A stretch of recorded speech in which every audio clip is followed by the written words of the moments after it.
Assalamualaikum warahmatullahi wabarakatuh. لقضاء حوائجنا ولكل صالحة معنا ثم إلى حضرة النبي المصطفى رسول الله صلى الله عليه وسلم وعلى جميع إخوانه من الأنبياء والرسل والشهداء والأولياء والصالحين ثم إلى آبائنا وأمهاتنا وأجدادنا وجداتنا ورسول الله. الفاتحة. أعوذ بالله من الشيطان الرجيم. بسم الله الرحمن الرحيم. الحمد لله رب العالمين الرحمن الرحيم مالك يوم الدين. إياك نعبد وإياك نستعين. اهدنا الصراط المستقيم صراط الذين أنعمت عليهم غير المغضوب عليهم ولا الضالين. الحمد لله وحده والصلاة والسلام على من لا نبي بعده. Asyhadu an la ilaha illallah wahdahu la syarika lah wa asyhadu anna Muhammadan abduhu wa rasuluh.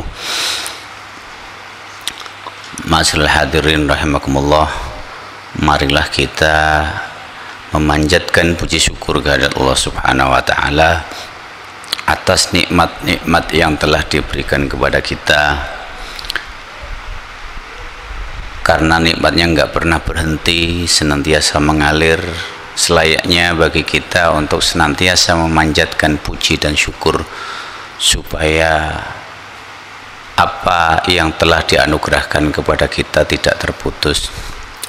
Ma'asyiral hadirin rahimakumullah, menyambung materi pertemuan kuliah subuh hari Rabu yang lalu, kita ditimpa adab itu kadangkala karena perbuatan kita, sebagaimana disebutkan dalam surat Ar-Rum ayat 41, kerusakan yang ada di bumi, di laut ataupun di darat itu karena ulah tangan manusia. Seperti pernah kita tahu bahwa zaman nabi-nabi terdahulu mereka semua diazab oleh Allah. Zamannya Nabi Nuh, Allah memberikan banjir yang membuat gletser atau gunung es yang ada di kutub utara dan kutub selatan itu mencair, sehingga permukaan air laut ini naiknya bukan 1-2 meter. Naiknya air laut karena mencairnya kutub utara dan kutub selatan itu membuat pulau Sumatera, Jawa, Kalimantan yang asalnya jadi satu itu terpisah, berarti puluhan meter naiknya. Itu azab diberikan oleh Allah karena Allah sudah mengingatkan kaumnya Nabi Nuh. Nabi Nuh sudah berdakwah selama kurang lebih 350 tahun, tapi yang nurut kepada Nabi Nuh hanya 40 orang. Kaumnya Nabi Lut juga begitu, diazab oleh Allah. Azabnya sangat pedih, seperti apa yang ditimpakan oleh Allah di masyarakat Lumajang. Jadi seperti awan, ternyata awannya itu cukup panas. Nabi Lut diutus oleh Allah untuk mengingatkan kaumnya yang suka sesama jenis. Laki-laki suka pada laki-laki, perempuan suka pada perempuan. Maka karena kebiasaan ini buruk, kebiasaan yang menyerupai kebiasaannya Nabi Lut ini, bahasa Arabnya liwat. Kalau bahasa ilmiahnya, bahasa Latinnya, bahasa Indonesianya, karena kejadiannya ini di negeri Sodom, maka perbuatan mereka itu disebut sodomi. Ya. Kemudian kaumnya Nabi Hud juga demikian. Nabi Hud itu terkenal kaum Ad. Kaum Ad ini masih keturunannya Nabi Nuh.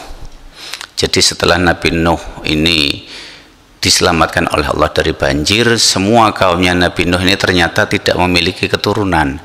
Yang memiliki keturunan hanya Nabi Nuh. Kaum Ad ini masih cucunya Nabi Nuh. Nabi Hud itu juga masih cucu Nabi Nuh. Mereka dikaruniai oleh Allah. Kaum Ad ini badannya tinggi besar, kekuatannya luar biasa. Allah memberikan kelebihan seperti itu, ternyata mereka tidak mensyukuri. Bahkan mereka mengkufuri nikmat yang diberikan, mereka menyombongkan diri dengan kekuatannya. Nabi Hud itu memberikan dakwah kepada mereka sampai bertahun-tahun karena Nabi Hud sudah mentok, nggak mampu lagi, malah Nabi Hud dibilang sebagai orang gila. Akhirnya Nabi Hud menyerahkan kepada Allah. Datanglah kekeringan selama bertahun-tahun. Kemudian pada saat mereka mengalami kekeringan, mereka mulai sadar bahwa kekeringan itu adalah azab dari Allah. Biasanya mereka memanjatkan doa berangkat ke Mekah. Saat itu Mekah sudah ada. Berangkatlah mereka ke Mekah untuk meminta kepada Allah agar diberi hujan. Setelah mereka berdoa di Mekah, ternyata Allah memberikan 3 pilihan kepada mereka. Apakah mereka mau awan yang berwarna putih, apakah mereka mau awan yang berwarna hitam, atau mereka mau awan yang berwarna merah. Karena mereka menyangka awan yang berwarna hitam itu adalah awan yang penuh dengan air, mereka meminta awan yang berwarna hitam. Ternyata apa yang mereka minta Allah mengabulkan. Awan yang berwarna hitam dikirimkan kepada kaumnya Nabi Hud. Ternyata awan yang berwarna hitam ini bukan air tapi debu. Kemudian debu yang dibawa angin ini kemudian berhembus, berputar-putar seperti puting beliung begitu. Semua hasil karya orang-orang kaum Ad dihancurkan. Mereka yang merasa dirinya besar, mereka kan membuat rumah itu di gunung-gunung. Jadi mereka memahat gunung itu bagaikan istana, dipahat sedemikian rupa untuk mereka didiami di dalamnya. Mereka tinggal di dalam gua-gua tersebut yang mereka ukir sendiri. Ternyata begitu azab Allah ini datang, mereka masuk ke gunung, tetap saja angin puting beliung tersebut menjangkau mereka. Akhirnya musnahlah kaum Ad, kaumnya Nabi Nuh, ya, kaumnya Nabi Hud. Ma'asyiral hadirin rahimakumullah. Jadi semua kaum itu dibinasakan oleh Allah karena mereka sudah berbuat tidak baik. Kerusakan yang diberikan oleh Allah kepada mereka itu bukan karena kerusakan yang sifatnya fisik saja, merusak alam dan sebagainya, bukan karena merusak alam saja, tapi ada kerusakan mental yang ditimbulkan oleh mereka sehingga Allah memberikan azab kepada mereka. Bumi ini sebenarnya merasa gerah kalau manusia yang berada di atasnya itu berbuat dosa. Makanya seringkali perbuatan dosa itu melahirkan azab. Makanya kita hati-hati kalau ada orang yang berbuat dosa di sekitar kita, kemudian kita tetap ada di situ, tidak memberikan peringatan, kemungkaran itu tetap ada, maka niscaya kalau Allah menimpakan azab kepada mereka, kita yang ada di sebelahnya insya Allah akan terkena imbasnya juga. Alangkah baiknya kalau ada orang yang berbuat dosa, kita menjauh dari orang-orang tersebut. Apabila Allah menimpakan azab kepada mereka, kita itu tidak terkena. Ada hukum adat yang menyebutkan kalau ada orang yang berbuat zina maka diusir dari kampungnya. Itu adalah salah satu bentuk menjauhkan kita supaya nggak kena adab. Orang kalau berbuat zina itu kan akan diadab oleh Allah. Kalau kita ada di sebelahnya mungkin kita akan dapat adab. Kemudian ada satu riwayat yang pernah saya baca, kalau di sebelah kita, tetangga kita, namanya tetangga itu berarti 40 rumah. Kalau ada yang berbuat zina maka niscaya tetangganya ini doanya tidak dikabulkan, ya. Hanya untuk hadis yang ini saya belum meneliti lebih lanjut apakah kategorinya ini sahih atau dhaif, ya. Jadi kalau ada orang yang berbuat dosa, pasti orang di sebelahnya itu kena imbasnya. Bisa jadi doanya tidak dikabulkan oleh Allah karena ada bias-bias kemungkaran dari orang tersebut. Ma'asyiral hadirin rahimakumullah.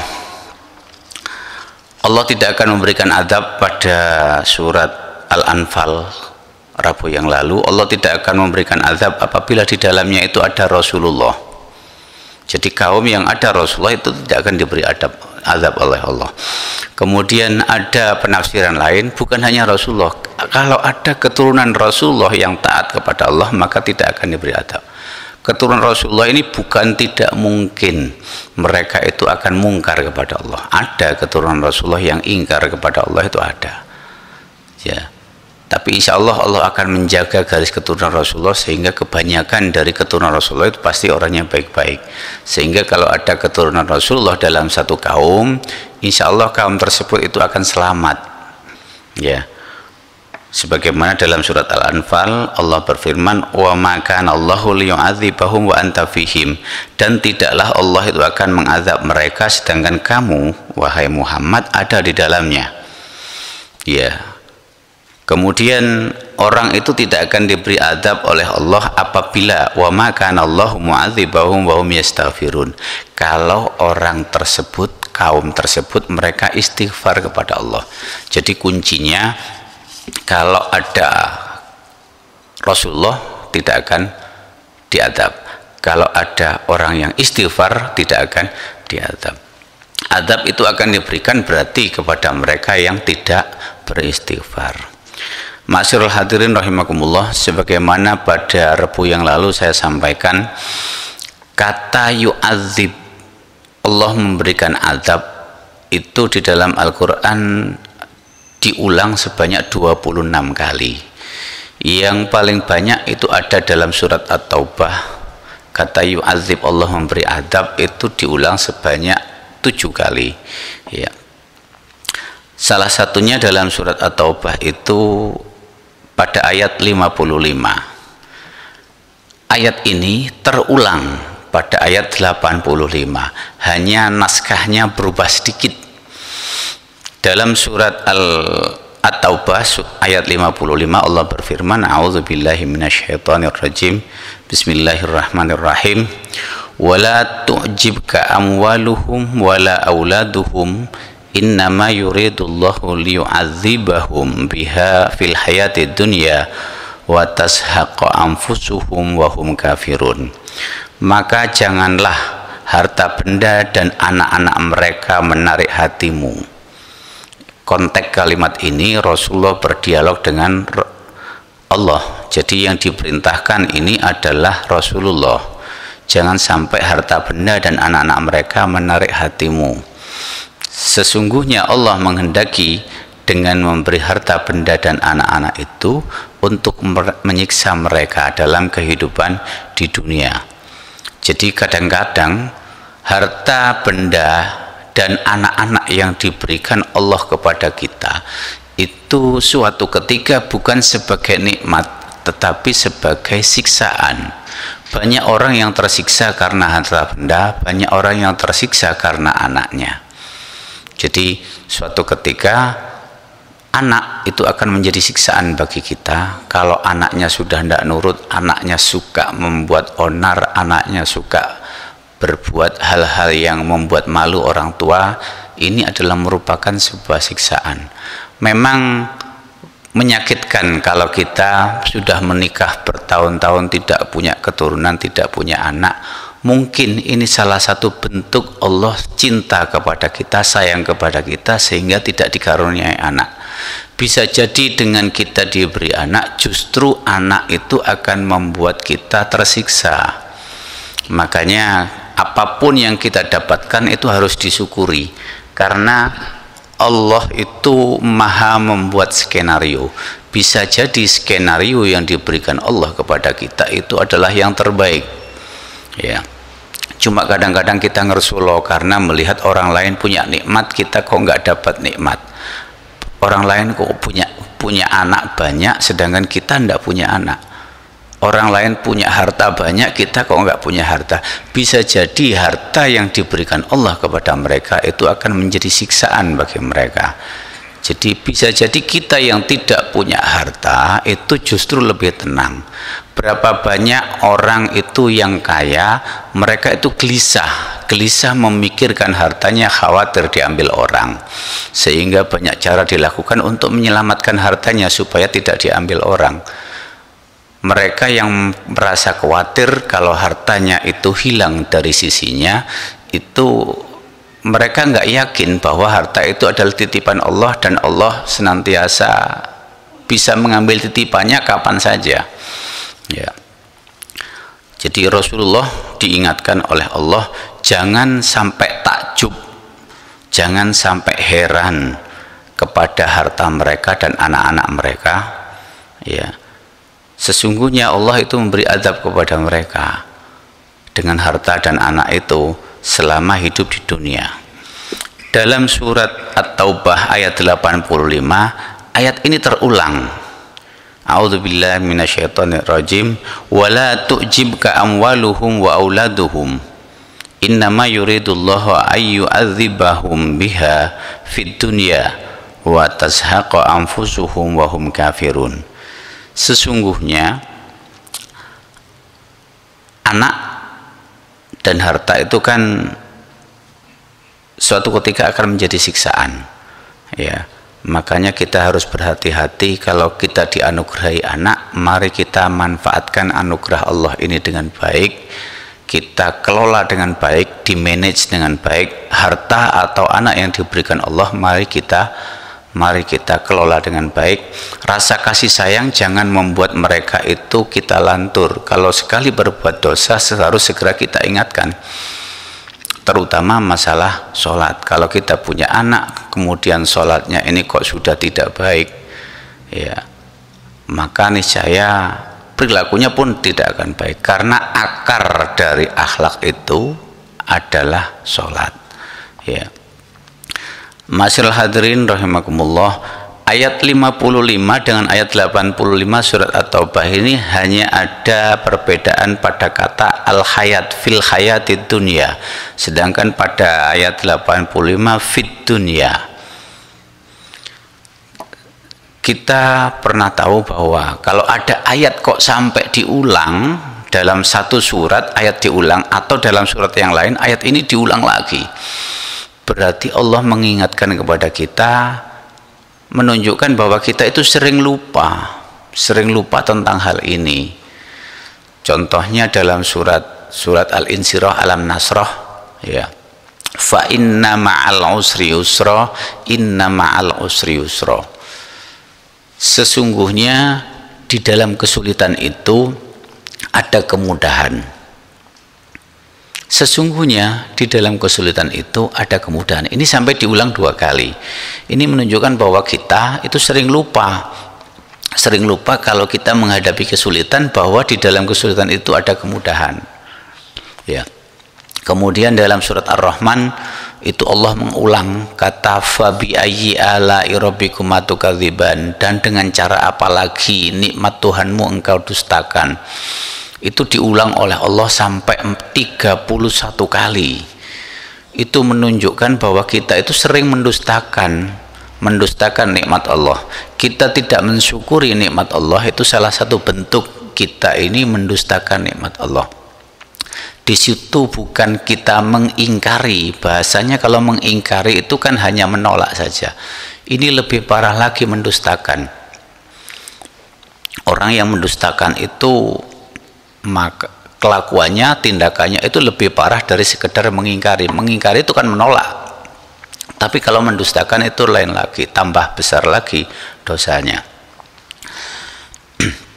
Ma'asyiral hadirin rahimakumullah, dalam surat Al-Ahzab itu artinya kelompok-kelompok,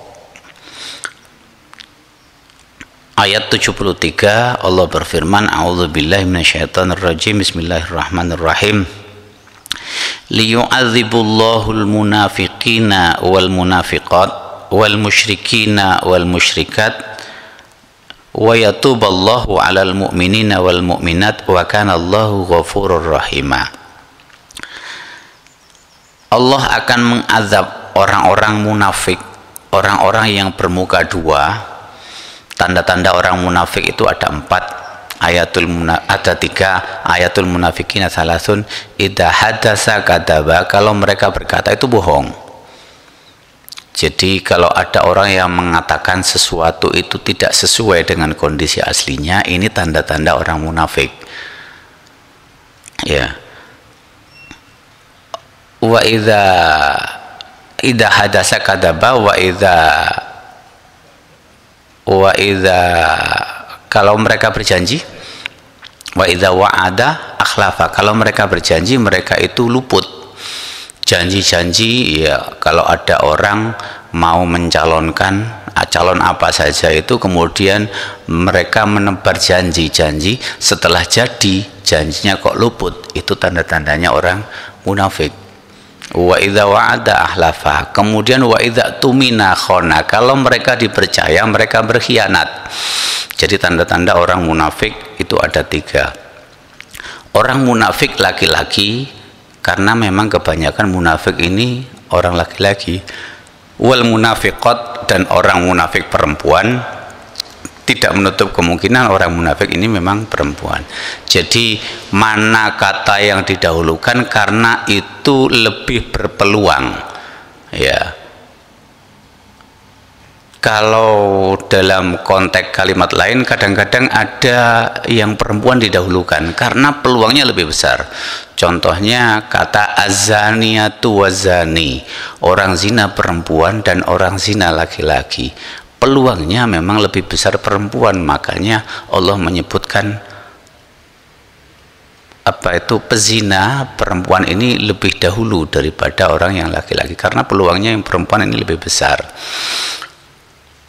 Munafik laki-laki, orang munafik perempuan itu semuanya akan diberi azab oleh Allah.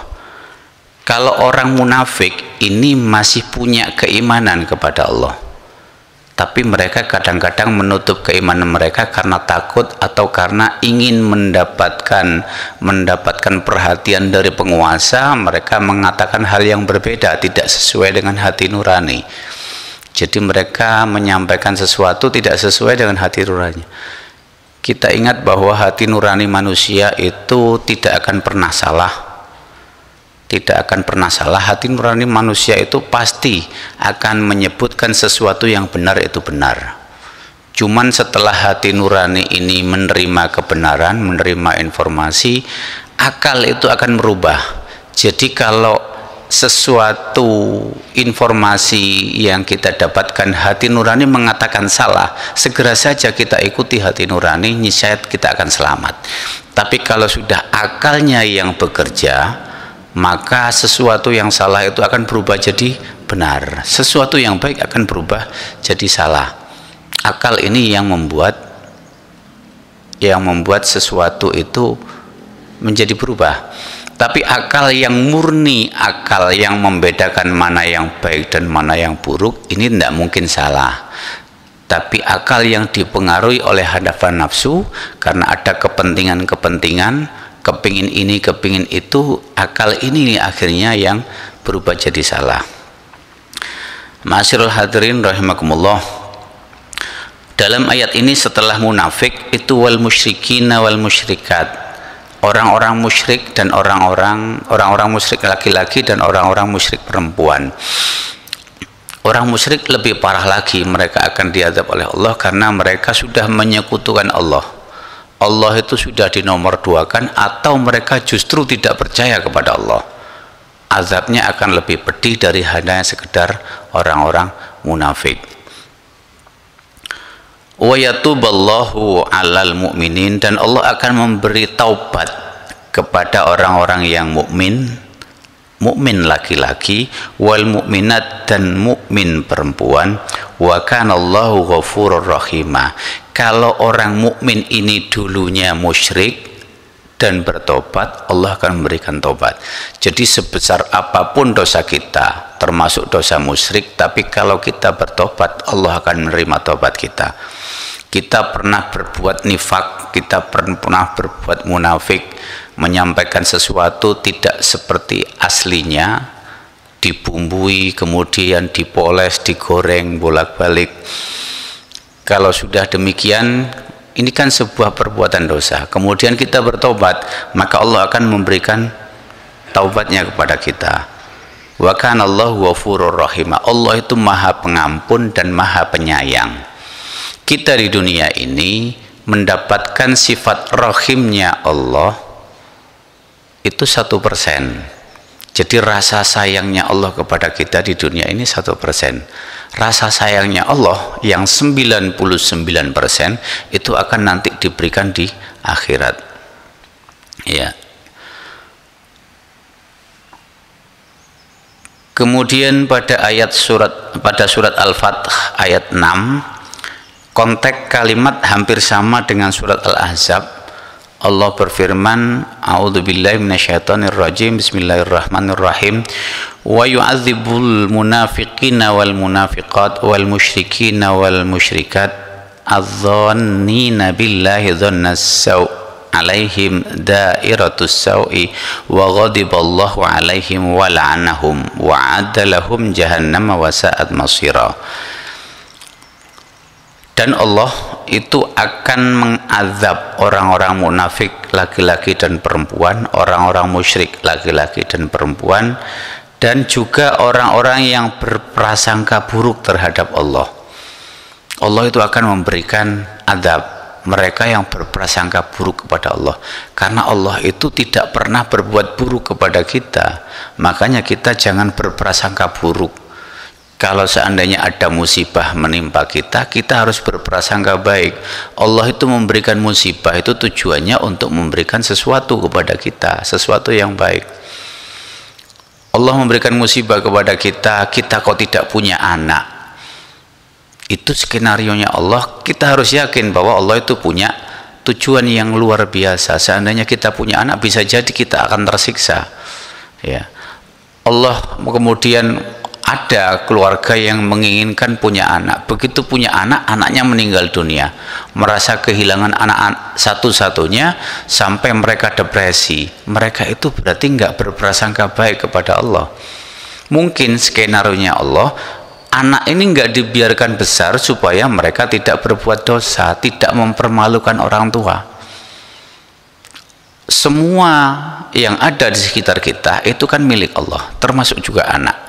Dan Allah berhak sewaktu-waktu untuk mengambil miliknya dari kita.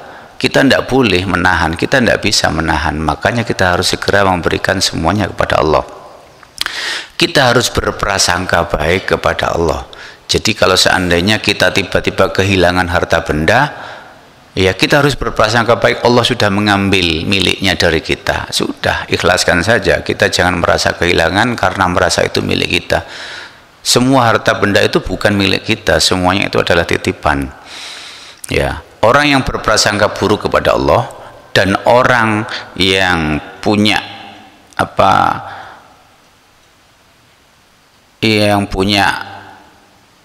prasangka tidak baik kepada Allah, ini akan mendapatkan prasangkanya, sebagaimana Allah berfirman dalam hadis qudsi. Hadis qudsi ini adalah hadis dari Rasulullah tapi berasal dari Allah, naskahnya saja dari Rasulullah. Allah berfirman dalam hadis qudsi, ana inda dzanni abdi bi, aku tergantung prasangka umatku. Jadi kalau hamba Allah ini berprasangka baik, maka Allah akan memberikan kebaikan. Kalau mereka berprasangka buruk kepada Allah, maka Allah akan memberikan keburukan tersebut. Ya. Allah ini akan murka kalau ada orang berprasangka buruk kepada Allah. Sebab Allah itu punya skenario yang luar biasa. Kita tidak boleh berprasangka buruk. Allah sudah nggak cinta lagi kepada saya. Saya kok diberi adab sedemikian rupa. Bukan Allah tidak cinta. Di balik itu pasti ada hikmah yang kita dapatkan. Ya, wa ghadiballahu alaihim, Allah itu akan murka kepada mereka, wa la'anahum, dan akan dilaknat, wa adalahum jahannam, kemudian Allah menyediakan tempat bagi mereka neraka jahanam. Orang musyrik, orang munafik, kemudian orang yang berprasangka buruk kepada Allah, mereka itu akan mendapatkan neraka jahanam. Neraka jahanam ini neraka yang paling panas, posisinya paling bawah. Ibarat kita ditungku, kita di kompor, bagian paling bawah yang paling dekat dengan api itu adalah yang paling panas. Wasaat masiro, dan neraka jahanam itu adalah seburuk-buruk tempat untuk kembali. Ma'asyiral hadirin rahimakumullah. Kemudian dalam surat Al-Ghasyiyah Allah berfirman, fadzakir innama anta mudzakir, maka berilah peringatan wahai Muhammad, karena sesungguhnya kamu hanyalah orang yang memberi peringatan. Lasta alaihim bimusaitir, kamu bukanlah orang yang berkuasa atas mereka. Rasulullah hanya sekedar memberi peringatan. Rasulullah tidak bisa memberikan adab, tidak bisa memberikan nikmat, karena Rasulullah hanya sekedar memberi peringatan. Illa man tawalla wa kafar, tetapi orang yang berpaling dan kafir, fayu'adzibuhullahul azabal akbar, Allah akan mengazab mereka dengan azab yang besar. Jadi kebanyakan azab Allah ini ditimpakan kepada mereka karena mereka berpaling, diperintah yang benar tidak mau melaksanakan, mereka berpaling. Kemudian mereka itu mendustakan